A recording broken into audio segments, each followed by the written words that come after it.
Assalamualaikum warahmatullahi wabarakatuh. Pada kesempatan yang sangat berbahagia ini, kami dari kelompok satu akan mempresentasikan tema makalah tindak pidana korupsi secara umum. Kami beranggotakan 3 orang, yaitu Ingrid, Manasika Nahat, dan Afikoh Laini Syari Daulay. Kira-kira apa itu korupsi?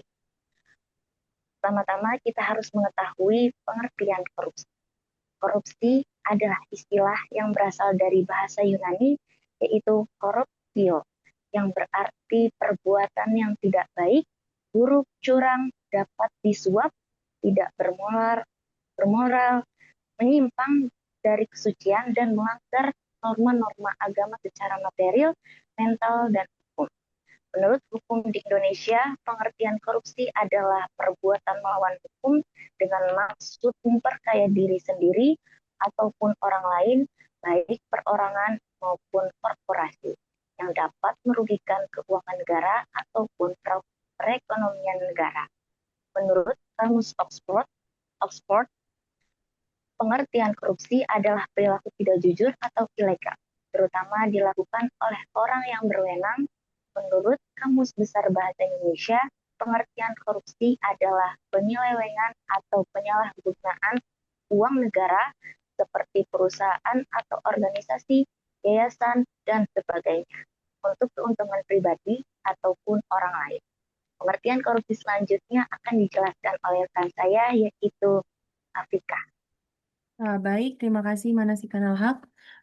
Untuk pengertian korupsi selanjutnya, saya akan menjelaskan mengenai pengertian korupsi menurut para ahli. Yang pertama ada Kartono, yang mengungkapkan bahwa korupsi ini merupakan perilaku seseorang yang memanfaatkan jabatan atau wewenang untuk mendapatkan keuntungan pribadi serta merugikan kepentingan negara. Lalu yang kedua, Baharudin Lopa mengartikan bahwa korupsi sebagai suatu tindak pidana yang berhubungan dengan penyuapan, manipulasi, dan perbuatan lainnya sebagai perbuatan melawan hukum yang merugikan keuangan dan perekonomian negara serta merugikan kesejahteraan dan kepentingan umum.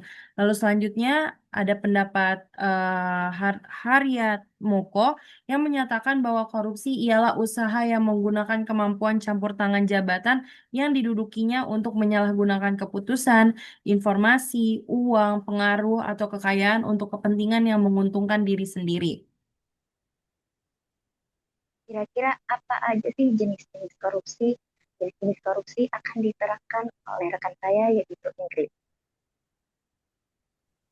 Baik, terima kasih.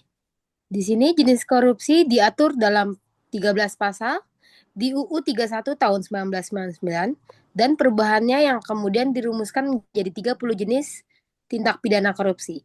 Ke-30 jenis tersebut disederhanakan ke dalam 7 jenis tindak pidana korupsi. Yang pertama, kerugian keuangan negara, lalu yang kedua penyuapan, ketiga pemerasan, keempat penggelapan dalam jabatan, kelima kecurangan, keenam benturan kepentingan dalam penggandaan barang dan jasa, lalu yang terakhir gratifikasi. Selanjutnya, Jenis korupsi. Kerugian keuangan negara. Yang pertama, kita harus mengetahui pengertian murni merugikan keuangan negara adalah suatu perbuatan yang dilakukan oleh orang, pegawai negeri sipil atau PNS, dan penyelenggara negara yang melakukan hukum penyalahgunaan kewenangan, kesempatan, dan sarana yang ada padanya karena jabatan ataupun kedudukan dengan melakukan tindak pidana korupsi.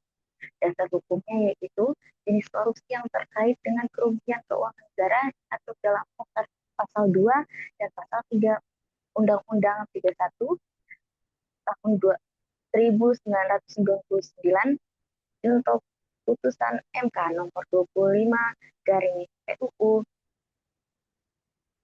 17 tahun 2016. Selanjutnya mengenai suap akan dijelaskan oleh Afifah. Baik, untuk suap menyuap adalah tindakan yang dilakukan pengguna jasa secara aktif yang memberi atau menjanjikan sesuatu kepada pegawai negeri atau penyelenggara negara dengan maksud agar urusannya lebih cepat. Walau melanggar prosedur, suap menyuap terjadi jika transaksi atau kesepakatan antara kedua belah pihak.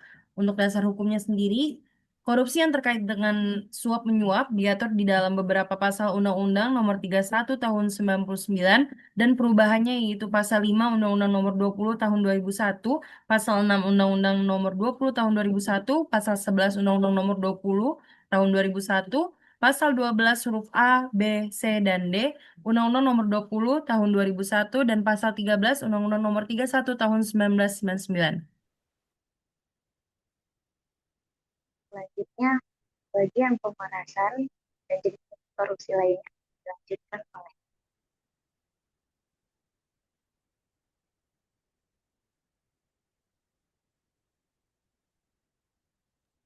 Baik. Ketiga, ada pemerasan. Pemerasan merupakan perbuatan di mana petugas layanan yang secara aktif menawarkan jasa atau meminta imbalan kepada pengguna jasa untuk mempercepat layanannya. Walau melanggar prosedur, pemerasan memiliki unsur janji atau bertujuan menginginkan sesuatu dari pemberian tersebut. Dasar hukumnya yaitu pemerasan diatur dalam pasal-pasal 12 huruf E, F, dan G Undang-Undang 20 tahun 2001.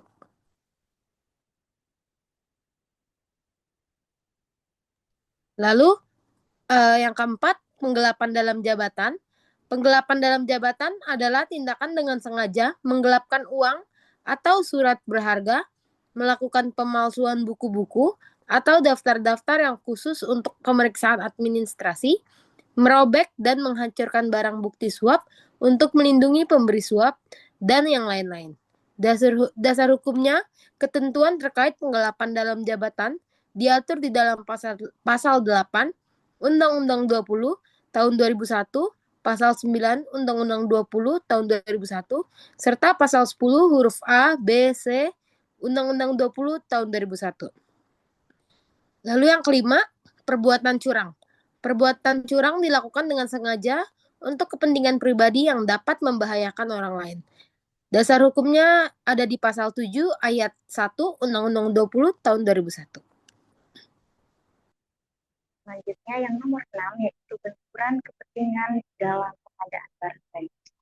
Contohnya dari benturan dalam pengadaan adalah ketika pegawai negeri atau penyelenggara negara secara langsung ataupun tidak langsung dengan sengaja turut serta dalam pemborongan, pengadaan, atau persewaan, padahal ia ditugaskan untuk mengurus atau menggantinya. Misalnya, dalam pengadaan alat tulis kantor, seorang pegawai pemerintahan menyertakan perusahaan keluarganya untuk terlibat proses tender dan mengupayakan kemenangannya. Dasar hukumnya pasal 12 huruf I Undang-Undang Nomor 20 tahun 2021. Untuk jenis korupsi yang terakhir, kira-kira apa sih? Apa sih itu gratifikasi yang selanjutnya akan dijelaskan oleh Saudari Afika. Baik, untuk gratifikasi sendiri adalah pemberian dalam arti luas, yakni meliputi pemberian uang, barang, rabat atau diskon, komisi, pinjaman tanpa bunga, tiket perjalanan, fasilitas penginapan, perjalanan wisata, pengobatan cuma-cuma, dan fasilitas lainnya. Sejatinya, gratifikasi ini merupakan praktik yang positif dalam kehidupan bermasyarakat. Namun, ketika praktik gratifikasi diadopsi dan digunakan dalam sistem birokrasi, maka praktik tersebut menjadi hambatan dalam mewujudkan tata kelola pemerintahan yang baik. Untuk dasar hukum dari gratifikasi sendiri ada di pasal 12B ayat 1 Undang-Undang Nomor 20 Tahun 2001. Demikianlah penjelasan tentang korupsi yang dapat kami sampaikan. Apabila terdapat kesalahan mohon dimaafkan. Pagi-pagi makan selasi. Cukup sekian, terima kasih. Wassalamualaikum warahmatullahi wabarakatuh.